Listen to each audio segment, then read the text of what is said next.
Hi everybody, Robert Ogilvie, Team and Leadership Coach. So again, another EQ video.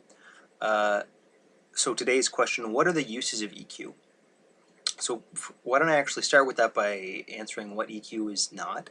It's not just social intelligence. Sometimes when I'm dealing with people which are more in the high IQ cerebral end, they feel like emotional intelligence is really just a stealth way of reskinning. Oh, people that are good with schmoozing people and influencing others, and maybe even on the negative end, schmoozy little manipulative stuff about how to get people to do things they don't want to do. So that's actually not emotional intelligence, or maybe a bit more generously, it's not just relational empathy kind of end of things. It's also very much around being aware of what's going on and using your willpower effectively. And anyway, there's another video where I go through what the 8 EQ competencies of the SCI, the 6 seconds model is. But I'll go through just a few different areas where EQ applies. So why don't I actually start this off by saying I actually think at this point the reason all coaching is actually effective is actually because it's able to develop EQ. I've looked at some different research trying to figure out exactly why coaching is useful, and part of this could be, so if you have any psychology background, you've probably heard some of this, the common factors, which has to do something around kind of sitting in this kind of one-to-one context and that rapport stuff, and kind of like having a concentrated effort. So it could be some of that stuff. I've seen some stuff which says it's like something around optimism or energizing. There was something like that, which I think is probably actually a really flat way of describing coaching. Like coaching just pumps people up and energizes them, but it doesn't fundamentally change anything. So I think developmentally that's a very weak value prop to look at and examine. And as you've heard me mention in other videos, that because EQ competencies are these developable, changeable things, right? These skills, these emotional habits we can grow and develop in, right? We can alter over time. There's a lot of things they impact, and there are actually things we can grab a hold of. So I actually think that working on EQ skills is part of what makes coaching effective. Coaching is really just, in a client-centered sense, about having people achieve any of their goals. So it doesn't have to be goals that relate to developing some EQ skill. But I think actually a lot of coaching does actually come down to EQ development. And certainly a lot of leadership coaching, I'll say that. Anyway, let me just first get that out of the way. So what is coaching? In my view, more and more I'm seeing it as EQ development. What's another use case of EQ? Sales.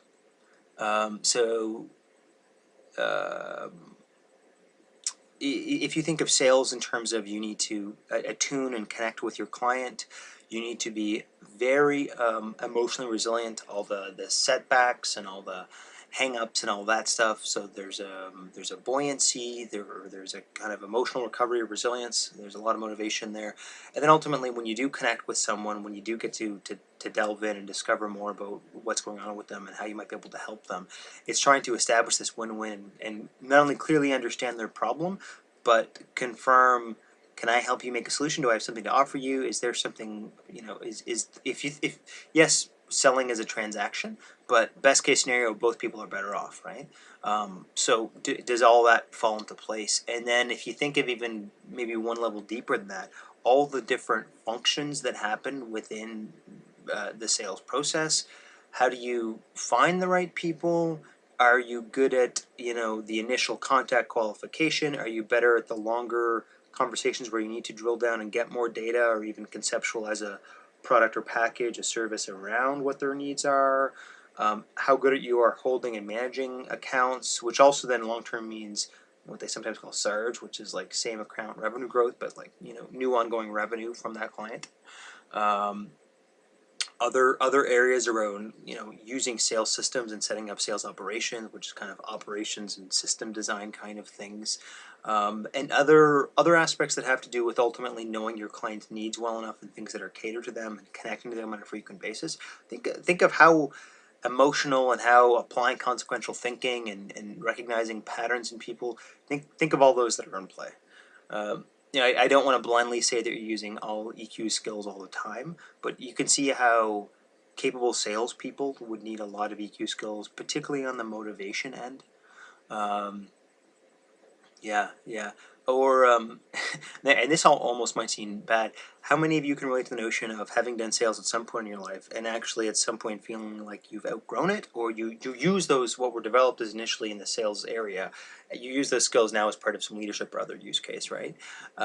So as much as it might seem bad of like, what, I don't want to do sales, well, part of it is that maybe you were a bit burned out from sales, so maybe your motivation was lower. Or also, you think of how if you were better recognizing patterns, emotional literacy, but knowing, the fine-grained details of what you're feeling, but particularly also things like pursue noble goals, how something about being what can often feel like a low-level salesperson, how that might not really resonate with you, your role and your values, right? And so, maybe you've actually gained and you're pursuing noble goals, and now there's some resonant thing of maybe I don't want to do that role. Anyway, this is all some of the stuff coming into play. I'll just throw out a couple other areas before I close here. Another one, team conflict, which is to say a team you're within, or particularly a team you're leading or managing. How much of this arises from sloppy EQ within your team, various various team development, team building models, team performance models will acknowledge steps you need to go through, and somewhere in the first or second step will always be something that's around trust or engagement, or they could frame it as good open communication, but they're all kind of getting to the same thing about, do we feel good enough about each other? Is there enough sense of goodwill or positive rapport or chance to interact positively, and can we in an operational day-to-day sense communicate and operate well enough that we can get the job done, right? That's all team conflict stuff. And particularly if you think of at really extreme cases, you also want this because there could be some deep conflicts. It could be that something negative has happened, and between a few people, and you need to sort that out.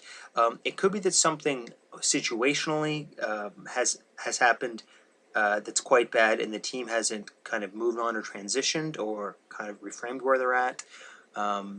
There's a lot of things which fit into that. One reason I personally love dealing with teams is that you now not just have one person trying to bring out the best, you have a whole group of people. You have maybe 5 or 10 people that you're trying to bring out their best. And what's more is they're moving towards a goal, right? They have a mission, or hopefully they have a mission that they're going after. So I found this stuff really rich. There are also some great, I'll call them team conflict resolution, kind of advanced mediation methods that can be really, really quite subtle and useful here. I also think, so back to this notion that, a team you're leading, you're a manager of a team and that team is having conflict, more and more we're realizing good coaching skills are actually good management skills, right? So these are areas which EQ becomes a great useful skill set. Think of literally every project management job description, right?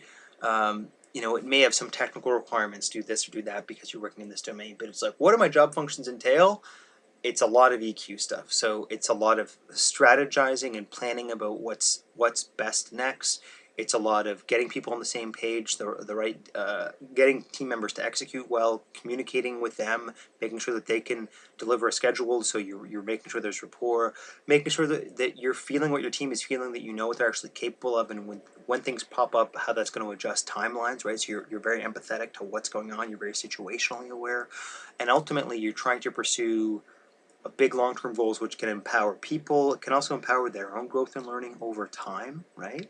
These are all things good managers do, and in some sense it's almost, more and more I kind of see good management as like they need to know the content of their particular domain or industry or technical area, just to operate in that area, but really it's these kind of content agnostic kind of process coaching management skills, management competencies, which are their bread and butter of how they operate, right?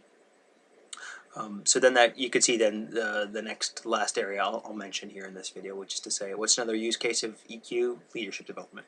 You heard me mention this in another video as well, right? You undergo leadership development because you're trying to bring out better leadership qualities, or work on some gap area, some growth area that you're trying to address, right? And the whole reason those are even malleable, those are even developable, is because they are some type of competency, probably some type of EQ competency that you're working on, right? If it was just pure trait intelligence, you couldn't fix that. But if it's your ability to navigate emotions, yeah, you can actually work on that, right? I would say one of the ones I see a lot in managers is that they tend to be high IQ people, which were known for some technical thing in the past. So maybe they were, the good programmer, the good engineer, or I've seen situations it's almost like the good accountant, the good financial person, right? And then now they're boosted at the strategy. I mean, they're there because they're good at the strategy end of this, right? But then the people and the engagement and the knowing what's going on and the setting these uh, pursuing noble goals, all of that people end of it, they don't really get, right. So they're, they get some of the mind, the strategizing of how to lead, but they miss a lot of the heart, the people, the ongoing engagement, the ongoing bringing out people's best just kind of slips by them, right. That's all leadership development stuff, all of it. Honestly, we could go on here all day, and I'm sure you could throw any profession at me. I could find some use case for EQ. If nothing else, just the ongoing motivation of needing to be able to do that job effectively and stay resilient and engaged over time. Anyway, maybe this has given you guys some understanding of why emotional intelligence is so important to us and why it applies to many areas. You know what? I would love if you left something in the comments actually looking at, oh, well, I do this job, and here are the ways these 8 EQ competencies, or which of these 8 apply to what I'm doing, right? I think this is big, important stuff. So, hope you'll have a better sense of the uses of emotional intelligence. I'm Robert Ogilvie, team and leadership coach. I'll talk to you guys soon.